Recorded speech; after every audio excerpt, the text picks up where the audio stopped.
Faraz Shaukat Ali on TV1. And a very good evening to you and a warm welcome to Newsline Live. Our guest this evening is Dr. Harsha de Silva, economist, Member of Parliament, and of course representing the SJB. Dr. Harsha de Silva has got some concerns. One of his primary concerns at the moment is for and on behalf of the people, especially when it comes to the EPF funds. He's here. He'll tell us all about his concerns. Good evening, Dr. Harsha. Welcome. Good evening, Faraz. What's your concern about the EPF? Well, I mean, the EPF, when it was established in 1958, the worker and the employer both contribute, and 12 and 3%. And the objective was for this fund to grow, for it to give returns to the members, so that once the member retires, she can enjoy the rest of his or her life with what they would get from this lifetime's work, basically. Yes, Provident Fund. Interestingly, in the Act itself, they specified a 2.5% return. Okay. Usually it doesn't happen in the Act, it comes in regulation. Right. But strangely so, it happened in this case. Right. Is that like a minimum return? Precisely, right? But at the time, inflation was, around 1%. If you look back, the 5 years prior to 1958, average would have been around 1%. Treasury bill rates also were in the same region. So the 2.5% was actually much higher than what you would get for your treasury bills, and certainly a positive real return, meaning that you would receive after inflation something in return for your investment. Right. Now, over the years, some years have been positive, some years have been negative in terms of real returns. Now, last year, the EPF return on a real basis was minus 47%. Wow. Right? That's after taking into account the inflation. That is true, because you got 9% nominal return, but inflation was 50-odd%, so the real return was 47%.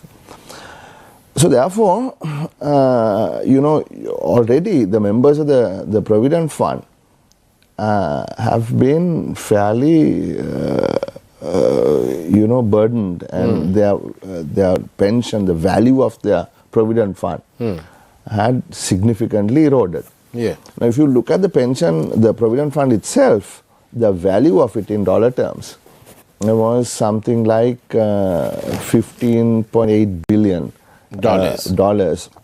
in 21, and by end of 22, it had fallen to something like $9 billion. But with the appreciation, is that because of the exchange rate? Yeah. And right. With the exchange rate appreciating, it had gained about perhaps $1.7 billion in the last few months. But still, if you want to call it a haircut, in dollar terms, you've already taken about a 30% cut. Right. So the issue is now with the domestic debt optimization, how much of that burden would the members of the EPF have to take? How much will the banks have to take? And so on. So this is the real issue, right? And we must make sure that any domestic debt optimization takes into consideration the hit already received by the members of the EPF and whatever additional burden they would have to take. Yeah. So I want to clarify a couple of things. One is, why do you call it a domestic debt optimization as opposed to a forex debt restructuring? Yes. Now, in the case of a restructuring, in this case, for us, Now, we ask the ISP holders, the bilaterals, to take some sort of haircut. Right. Some sort of debt treatment. It can be a haircut on the face value, it can be an extension of the tenor, it can be a reduction in a coupon, or all put together. And that the loss is taken by outsiders. Now, in order for them to do that, we tell them, look, we have IMF program, we will be disciplined, hereafter we will not be, wasting money, we are going to rationalize our expenditure, we are going to increase our income and so on. And they say, okay, fine, if you're going to behave this way, we will allow you to take so much of relief. Now, if you look at the domestic debt for us, who's given us these loans? Who is going to take the cut? Domestic, right? Yeah. So, we have about 9 trillion rupees worth of treasury bonds and about another 4 trillion worth of treasury bills. All of these have been invested by local players.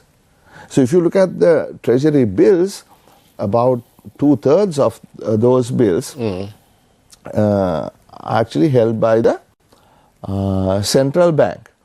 But if you look at the treasury bonds, about 45% of those are accounted for by banks, and 43% by EPF, and the rest by insurance company and others. So therefore, the government has said, look, the debt treatment is only going to be on the central bank's holdings in treasury bills. Right. Which means they will have to deal with it somehow. The way we see it is, instead of the treasury bills, they will be transformed into treasury bonds, and the tenor extended perhaps beyond 2032, and they will deal with it internally with the central bank. There can be an issue where central bank will have negative equity, but there have been countries that have gone through such periods. The only issue is the central bank will not be able to transfer profits to the treasury. Leave that aside. Now, you look at the treasury bonds, what happens there is there has been a proposal made, as far as we understand, to the 3 state banks thus far. And the proposal is, look, we will give you a new series of bonds going beyond 2032, right, with a reduced coupon, right, no face value haircut, but once you work out the net present value of those bonds, there is going to be a relief that is coming to the government. Right. Right. So when that happens, the banks will see a reduction in their assets. There are 2 main assets. One group of assets are the bills. The treasury bonds. Right. So if there is debt treatment on those bonds, the value of those bonds, the assets will decline. And the other major asset they have, obviously, are the loans they are given to various people. So with the economy contracting, the NPLs are increasing, and therefore, when the value of these assets fall and the liabilities remain the same, there is going to be a fall in shareholder equity. Therefore, you're going to have problems with what is called capital adequacy minimum ratios. And then the government will either have to bring in a new capital or else somebody else will have to fill that gap. Right. We can talk about that later. But there is going to be some sort of cost that is going to be incurred by these banks. So the point is, with increasing debt treatment, whether it is a face value haircut or whatever else it is, whichever combination, the capital shortfall is going to increase, and there is something called the net debt relief, right? For us, what it means is, as the treatment, the amount of relief that is obtained by the government increases, these banks will at some point, the cost will exceed the benefit. So that is why there is something called, like I said earlier, the net debt relief, which increases to a point, and if you continue to increase the debt treatment on the banks, it will begin to come down. So that the debt relief that the government is going to obtain will increase and then fall. And that if you continue to increase the debt treatment, it might even become negative. Right? So the issue is not only for the EPF, like I explained to you earlier, but also for the banks, there will be repercussions. So the concern is, how are we going to manage this? You see? Yes. You're talking about in terms of this potential domestic debt restructuring that will come. Like I said, let's call it a domestic debt optimization. Because there is going to be benefit to the government and a cost to the holders. In terms of operationally, when the EPF is down, say 43%, how does that come to affect the beneficiaries? Is that because the government will still be paying them the old rate? See, this is where we need to have a dialogue on this. In that the government is paying 9%. They paid 9% return on EPF's investments, right? Yeah. Why there is a negative 47% return is due to inflation. Right. Now, if inflation falls, right, and under the restructuring scenario, the optimization scenario, EPF is also offered, say, bonds at, say, they are perhaps saying 11%, or maybe 9 to 11%, and then the inflation falls to, say, 5%, right? Then you have a real return of 5 or 6%. Yes. So therefore, it is not all terrible. What I'm saying is that you have to be careful in structuring these instruments so that the hit the members have already taken is somehow compensated down the road. You see, so that's the point. And is there no mechanism that the government can top up because this is not index linked, and therefore because taking into account the inflation and so on, isn't there a scheme that the government can interesting question, because on the FX side, what we understand is that the bondholders are saying not only that the domestic debt needs to be restructured or optimized, but if the GDP growth is going to be greater than what is projected, which is 3% by 2027, any additional growth must then be compensated to the bondholders. Right. So what they're saying is, we need to issue what's called a GDP-linked warrant. Okay. So it's like a derivative, right? Yeah. So if growth is more than 3%, then they have the right to ask for additional return, right? Because we've had better times. We have better times, right? So the people are taking a massive hit, and we were just talking outside. Interest rates are really high. Businesses are faltering. Unemployment is going up. It's terrible issues with poverty increasing and all that. So therefore, the citizens of this country are actually sort of giving up quite a bit in order to restructure the debt and to get the country back on track.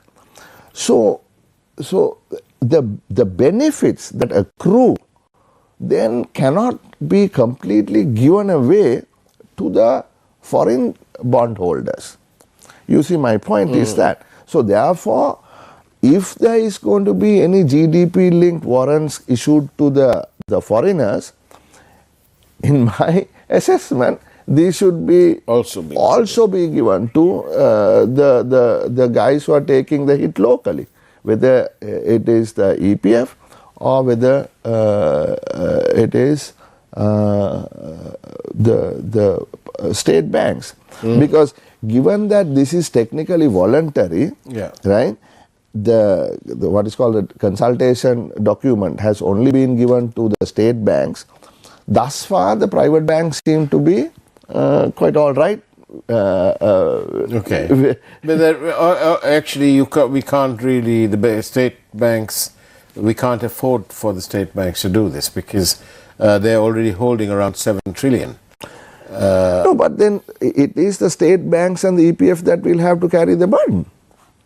Right, so I'll tell you what's going to happen in the way I see it is, you have a shortfall, right, in capital. Yeah.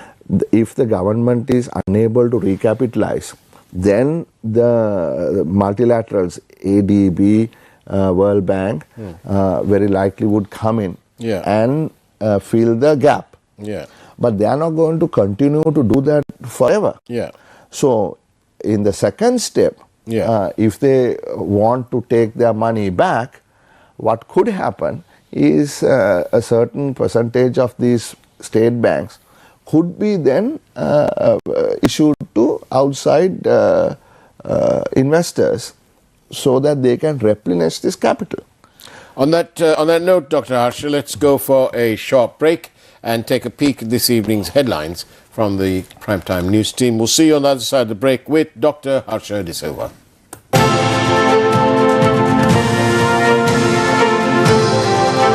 News First, Newsline with Faraz Shaukat Ali on TV1. China's Sinopec enters Sri Lanka's retail fuel market with 200 filling stations. Operations to commence within 45 days. Petition filed by 39 SLPP politicos against 18 people, including General Shavindra, over May 9th violence, withdrawn.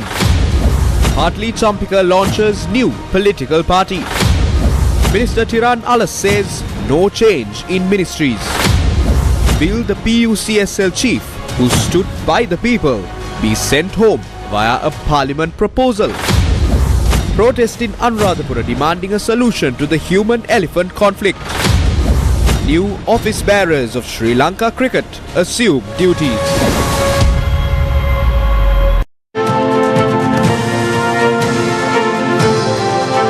News First, Newsline with Faraz Shaukat Ali on TV1. And welcome back to Newsline Live. I'm in conversation with Dr. Harsha de Silva from the SJB. Dr. Harsha, if your party was in power, what would you do with the EPF? Well, how would you address these concerns that you legitimately have? Yeah, so this is precisely what I'm saying. I don't think there is a way out because there are two things we need two conditions, or rather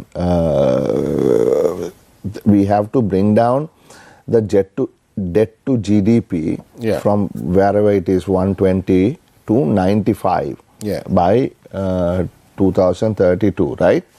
Then from 2032 onwards, we have to bring down the what is called the gross financing need. That means the cash flow that the government needs to pay for all its expenditure from 34% of GDP last year to 13% of GDP. So that's a big reduction in that cash flow requirement, right? So in order to do that, we have to both restructure the FX debt and domestic debt. You cannot just do it by letting the foreigners take the entire burden. It's almost impossible to do it, right? So that is why there has to be some amount of domestic debt optimization that needs to take place. It is irrelevant who the government is. I'm not saying not to do that. No. All what I'm saying is we have to accept the fact that some amount of domestic restructuring needs to happen, and when you do that, that we make sure that the holders of the members of the EPF are adequately taken care of. That's the point I'm trying to make here. I'm not saying don't do it. You know, some people say, well, I mean, you can't do a domestic restructure, the banks will fail. I don't think so. Now, I'm not saying that just because you do this, all the banks are going to fail. No. Actually, you know, they will be given new series of bonds to compensate for the bonds that they now have. Now, but there is another issue though. For instance, now let's take the EPF, right? Now, EPF, if their bonds mature in a year's time or 2 years' time, then perhaps they can reinvest those bonds at say 15% or 18%, right? But given the new series, they will not be able to reinvest those bonds for anything more than say 9% or 10%. So therefore, there is going to be some amount of opportunity cost that the members will have to take. Right? But the EPF itself, I don't think is in trouble, because every year a certain number of rupees comes into the EPF as contributions and certain number of rupees go out. So I looked at the past so many years, there is about a 30 billion rupee difference, positive. So there's cash flow positive, right? Because the contributions are more than the amounts that get taken away. So therefore, there is no real risk in EPF not being able to meet its obligations. It's just that the return on the investments for a certain period of time will fall, will decrease. Now, given the EPF members have taken such a big hit, the government has to be, mindful of the fact that they mustn't overburden the EPF. That's the point I'm trying to make. And Dr. Harsha, what about this business where there have been claims that in the Mahinda Rajapaksa years, 2005 till the end of 14, that the EPF funds were used to, some of it was used to purchase investments in the stock market at vastly sort of, at the top end of the market. I mean, it is now, exposed. Yeah. It's in the report. One entire report in the Bond Commission report was also about how EPF was used in the stock market. Right. And I don't want to get into it now, but there is enough evidence to show that it was misused. But what my point here, and the reason for mentioning this, is not to rake up all that, but to point out that in light of this 43% adupadu, if you like, from the EPF side, on top of that, we've also had these sort of not so good investments made, even though they may not be, they may not have cashed up. Yeah, so this is the thing for us, because if we are talking about, let's say 2.5% or 4%, whichever, right, positive real return, right, on the investments of the EPF. Yeah.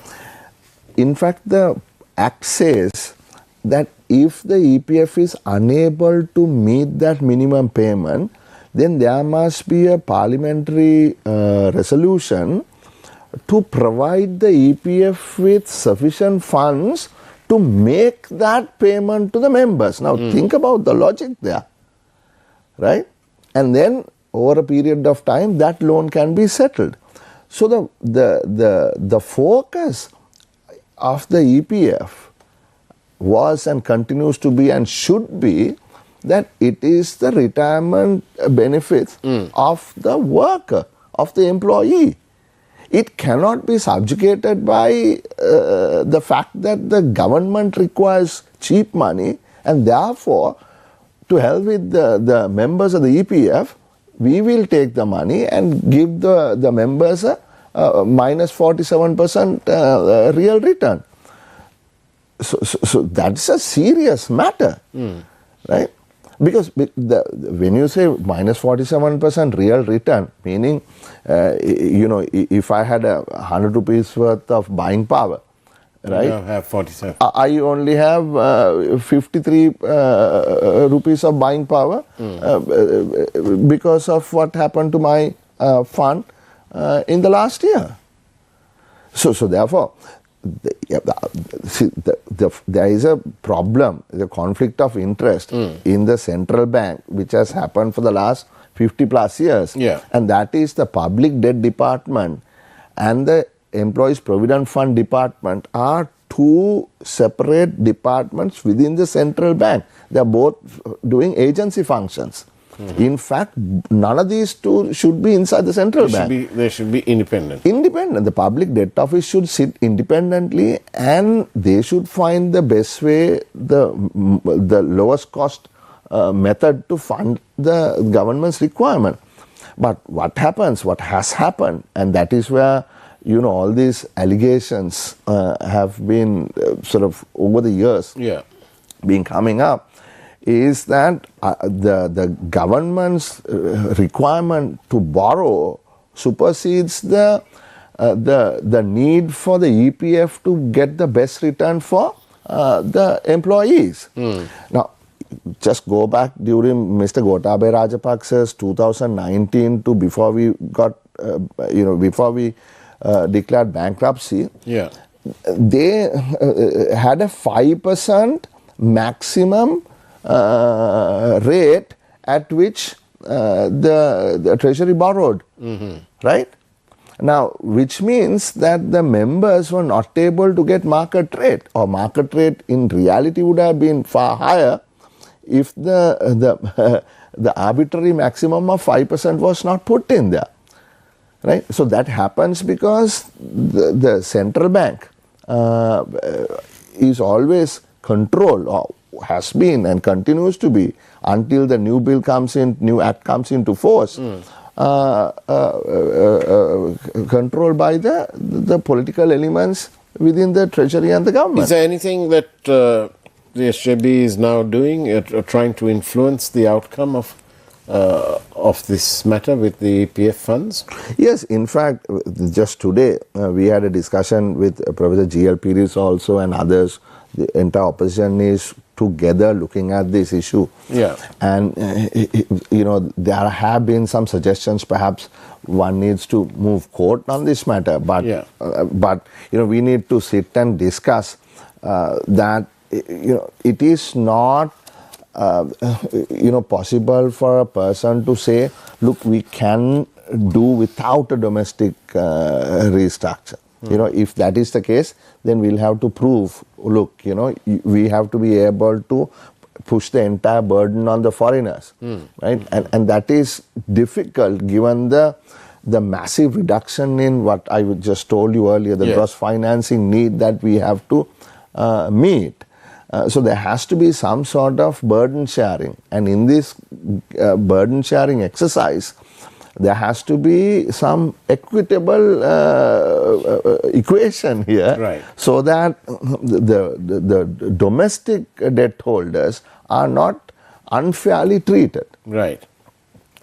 Well, Dr. Harsha de Silva, thank you for bringing these concerns out here into the open. I'm sure the public do appreciate your time. And more than that, also, I suppose we all hope, especially the stakeholders in the EPF, that you and your party and everybody else will actually see the sense of what you're saying and resolve the matter somewhat equitably. Yeah, I mean, we want to, and I'm really committed to pushing through an amendment to the EPF Act so that the minimum return is defined as a real return hereafter. Thank you. And that's the way it was on Newsline Live this evening. Tomorrow, there's a Newsline special at 8 p.m. instead of 8:30, 8 p.m. And that is when we have Team IMF giving us an exclusive interview right here on Newsline. Take care, have a great evening, and don't forget, tomorrow, 8 p.m. instead of 8:30. Take care. God bless you.